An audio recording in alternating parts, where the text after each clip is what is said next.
오늘 말씀의 제목은 거울의 신앙, 신앙의 거울이라는 제목으로 함께 말씀을 나눠보고자 합니다. 우리 여러분 학교 과학 시간에 거울의 특징들을 아마 다 들으셨을 것입니다. 거울의 특징 세 가지가 있습니다. 물체상의 크기를 똑같이 비춰주고요. 그 다음에 좌우 대칭이 바뀌어서 보이게 됩니다. 그리고 세 번째로는 거울의 상에 비추고자 하면 거울 앞에 서야만 거울에 그 상이 비춰지고 물체가 비춰진다라는 특징을 가지고 있죠. 종합해서 말씀드린다면 거울은 곧 거울 앞에 선 그 물체를 그대로 비추는 것이 거울이라고 할 수 있습니다. 그렇다면 여기서 한 가지 저는 가정에서 여러분과 함께 말씀을 나눠보고자 합니다. 여러분 인생에 거울이 있다면 여러분의 인생 거울에는 어떤 것이 비춰지겠습니까? 거울의 아주 기본적인 특징대로 본다면 여러분의 인생 그대로가 여러분의 인생 거울에 비춰지게 될 것이라 생각이 듭니다. 그렇겠죠? 그렇다면 여러분 좋은 일을 하게 되면 그 좋은 일이 그대로 여러분의 인생의 거울에 비춰질 것이고 나쁜 일을 하게 되면 그 나쁜 것이 여러분의 인생에 그대로 비춰질 것입니다.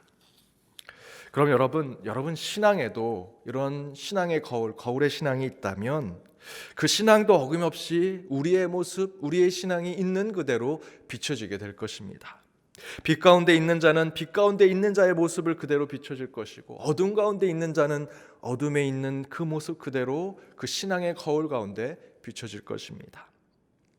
그 이야기를 오늘 본문에서 이렇게 이야기하고 있습니다. 오늘 본문 9절에서 11절 말씀입니다. 빛 가운데 있다 하면서 그 형제를 미워하는 자는 지금까지 어둠에 있는 자요 그 형제를 사랑하는 자는 빛 가운데 거하여 자기 속에 꺼리낌이 없으나 그의 형제를 미워하는 자는 어둠에 있고 또 어둠에 행하며 갈 곳을 알지 못하나니 이는 그 어둠이 그의 눈을 멀게 하였음이라 라고 말씀하고 있습니다.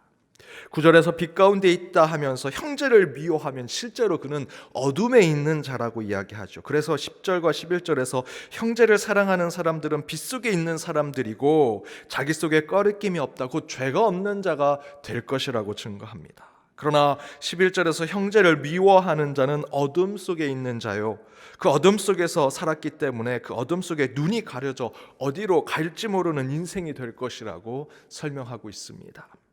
곧 우리의 인생은 거울과 같은 결말을 보게 될 것이다 라는 것을 알려줍니다. 내 신앙 정말 뛰어나, 나 신앙 정말 좋아, 나 직분자야, 오랜 동안 신앙생활 했고 나 믿음이 좋아 라고 말할지는 모르지만 우리가 겉으로는 가식과 위선적으로 그렇게 말할 수는 있지만 하나님 앞에서 결코 그 가식과 그 위선은 인정받을 수가 없고 끝내 모든 사람의 결말은 각자가 가진 신앙의 거울처럼 자신의 그 신앙이 그 거울에 그대로 비춰져서 그 가운데 참과 거짓이 드러나게 된다라는 것입니다. 제 아무리 빛 가운데 있고 항상 하나님과 이웃을 사랑한다라고 말하고 나 신앙 좋다라고 말할지라도 형제를 미워하고 거짓말하고 다투고 분쟁하기를 좋아한다면 그는 어둠에 있는 자와 마찬가지가 될 것이다. 그것이 마지막 때 우리의 신앙의 거울에 늘 비춰지게 된다라는 것입니다. 내 스스로 거울을 비치지 않고 내 스스로만 본다면 나는 사랑하는 자야, 나는 하나님께 영광 돌리는 자야 라고 말할지는 모르지만 거울에 비춰주면 내가 그렇지 않음을 보게 된다는 것이죠. 따라서 여러분 우리는 내가 이렇소 저렇소 라고 스스로 평가하기 전에 항상 자신의 인생의 거울, 신앙의 거울에 자신을 비춰봐야 한다라는 것입니다. 지금 나는 내 입으로 떠드는 내 모습과 신앙의 거울에 비춰진 내 모습과 얼마나 다르고 어떤 왜곡된 모습이 비춰지고 있는지 우리 스스로 점검하고 성찰하고 반성해야 합니다. 마태복음 7장 3절에서는 어찌하여 형제의 눈 속에 있는 티는 보고 내 눈 속에 있는 들보는 깨닫지 못하느냐라고 증거하고 있지요. 내 눈 속에 티를 빼고자 한다면 반드시 우리는 거울을 봐야 합니다. 눈 속에 있는 티는 절대로 내 눈이 볼 수 없습니다. 따라서 우리는 반드시 거울을 봐야 하죠. 우리의 인생도 우리의 신앙도 이와 같습니다. 내 신앙과 내 인생 가운데 티가 있는데 그것을 보려면 나 스스로를 평가하고 나 스스로를 보는 것으로 할 수 없습니다. 내 인생의, 내 신앙의 거울을 보아야만 내 인생과 내 신앙 가운데 있는 티를 발견할 수 있다라는 것입니다. 그렇다면 우리 신앙 속에 성찰과 이 반성의 거울과 같은 것은 무엇이 될 수 있을까? 두 가지를 살펴보고자 합니다. 그 첫 번째는 성경의 인물을 통해 우리의 삶을 항상 그 성경의 인물을 거울로 삼아 비춰봐야 한다라는 것입니다. 성경의 인물. 성경의 위대함은 성경 속에 나오는 인물들이 모두 영웅이 아니기 때문에 성경이 위대합니다. 어떤 비기독교인 학자가 인터뷰 가운데 이 세상에 종말하면 마지막 그 후손들에게 전하고 싶은 것이 무엇입니까? 딱 하나를 골라보십시오 라고 얘기했더니 기독교인이 아닌 그 학자가 이렇게 얘기했습니다. 자기는 성경을 내 후손에게 전하겠다. 왜 그러냐고 물었습니다. 성경에는 과학, 역사, 사회, 사상, 문화, 철학, 문학 등등 모든 인간의 이미지들과 모든 것들이 담겨져 있기 때문에 후손들에게 딱 하나를 전하라면 성경을 전하겠다. 우리 인류의 역사를 담고 있는, 인류의 모든 삶을 비추고 있는 그 성경만 후손들에게 전한다면 지금의 이 세상이 종말할지라도 다시 이 세상은 회복될 수 있을 것이다 라는 생각이겠지요.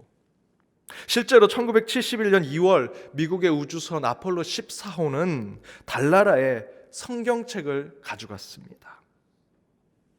그런데 왜 교회에서뿐만 아니라 일반인들도 이 성경을 인류의 역사의 가장 위대한 책이라고 이야기할까? 그 안에 영웅들의 이야기, 신비로운 이야기, 하늘과 닿을 수 있는 이야기가 있어서 그럴까?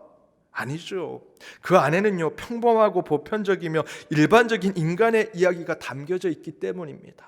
내 주변에서 볼 수 있는, 누구나 접할 수 있는, 우리 인생이 파도와 같다면 밑바닥을 내려치고 때로는 위로도 올라가기도 하고 때로는 다시 밑바닥을 내려치는 그런 인생의 이야기들이 그대로 성경에 적혀져 있기 때문에, 영웅의 서사가 아니기 때문에 보통 내 이웃, 내 친구, 내 가족의 이야기가 그곳에 담겨져 있기 때문에 그들을 통해 하나님께서 하늘의 말씀을 읽혀지게 하기 때문에 이 성경은 위대한 것입니다. 따라서 우리도 우리보다 먼저 잘못과 우를 범한 사람들의 이야기 속에서, 그 성경의 이야기 속에서 바른 길을 찾고 더욱 하나님 앞에 온전한 인간이 되기를 늘 성찰해야 합니다. 바로 그것이 성경이고요. 특별히 그 성경 안에 있는 우리와 비슷한 삶을 살았던 성경의 인물이 바로 그들입니다. 바로 그들이 우리 인생의, 우리 신앙의 거울, 인생의 거울이 될 수 있는 것이지요. 그래서 여러분 2021년도에는 더욱더 성경을 읽으십시오. 성경을 읽을 때 그 성경 속에 나와 있는 우리와 너무나 똑같은 성경의 인물들을 중심으로 여러분의 삶을 되돌아본다면 여러분 그 말씀 가운데 우리의 삶이 더욱더 주님 앞에 온전해질 수 있다라고 저는 믿습니다. 두 번째는 나의 기록, 나의 기억을 통해 우리 삶의 거울을 비춰봐야 한다는 것입니다. 좀 더 쉽게 말씀드린다면 여러분의 과거의 삶을 통해 현재를 반성하고 내일을 바로잡아 가는 삶이 되어야 한다는 것입니다. 과거, 여러분이 겪었던 그 경험들, 그리고 그것을 통해 기억해내고 기록해낸 것이 여러분의 인생, 여러분 신앙의 거울이 되어야 한다는 것입니다. 성경의 핵심은 영적 회고의 서술이라고 할 수 있습니다. 여러분의 신앙은 여러분이 살아온 인생의 영적 회고의 서술이라고 할 수 있죠. 과거의 나의 잘못된 문제를 회고하고 반성하고 되돌아보면서 새로운 삶을 다시 세우는 것이 성경 말씀의 목적이 될 것입니다. 따라서 우리는 반드시 나의 과거의 삶을 기록하고 내 마음에 간직해 두어야 합니다. 그래서 어떤 일이 발생했을 때, 그 문제가 있었을 때, 이런 문제와 동일한 문제가 내 인생 과거에 있었을 때 하나님이 나를 어떻게 도우셨지? 나를 어떻게 꾸중하셨었지? 나는 하나님 앞에 어떻게 신앙을 결단했었지? 라는 것을 생각하면서 지금의 삶의 거울처럼 그 과거를 비춰볼 줄 알아야 한다는 것입니다. 즉 우리의 인생의 거울은 우리 스스로도 만들어낼 수 있습니다. 다윗이 수많은 시편들을 지었지요. 그 시편들의 핵심이 무엇입니까? 과거의 기록입니다. 과거의 기억이지요. 내가 가장 밑바닥에 떨어졌을 때, 아둘람굴에 있었을 때, 그 밑바닥의 사람들과 함께 지냈을 때 하나님이 나를 어떻게 도우셨고, 그 가운데 내가 하나님께 어떻게 찬양을 했었고, 어떤 결단을 하며 주님 앞에 나아갔는지, 바로 그러한 자신의 과거의 자신의 삶의 성찰들, 그 반성들, 그것을 통해서 우리는 신앙의 거울, 인생의 거울을 만들어야 한다라는 것입니다. 사랑하는 여러분, 우리 신앙의 거울을 비춰보지 않는 한 절대로 우리의 모습이 옳은지 그른지 알 수 없습니다. 2021년 여러분 새해를 맞이하셨습니다. 2020년 작년 한 해 실수와 문제들이 많은 것을 우리는 알고 있지만 무지하고 죄 많은 우리들은 올해도 똑같은 죄를 범하며 이 새벽 제단에 여러분 똑같이 나와서 작년에 지었던 똑같은 문제들, 똑같은 죄를 주님 앞에 회개하게 될지도 모릅니다. 따라서 여러분, 우리는 우리 거울의 신앙의 거울을 반드시 마음에 품고 다시는 이 죄목을 주님 앞에 회개하지 않겠습니다 라는 마음으로 사셔야지요. 그러기 위해서 먼저 성경의 인물들 속에 영적 거울로 비춰 여러분의 문제를 성찰하셔야 합니다. 또한 여러분의 과거의 삶을 회고하고 성찰하여 여러분만의 영적 거울을 가져서 다시는 이 죄를 주님 앞에 가지고 오지 않겠습니다 라는 강력한 여러분의 다짐이 있어야 할 줄 믿습니다. 그때 2021년 한 해는 2020년과 다른 새로운 기회와 만남이 여러분에게 주어지는 해가 되리라 믿습니다. 그렇게 신앙의 거울을 통해 나 자신을 새롭게 하여 진정으로 새로운 한 해를 맞이하는 저와 여러분, 우리 연동에 속한 모든 성도님들이 되시길 주님의 이름으로 축복합니다.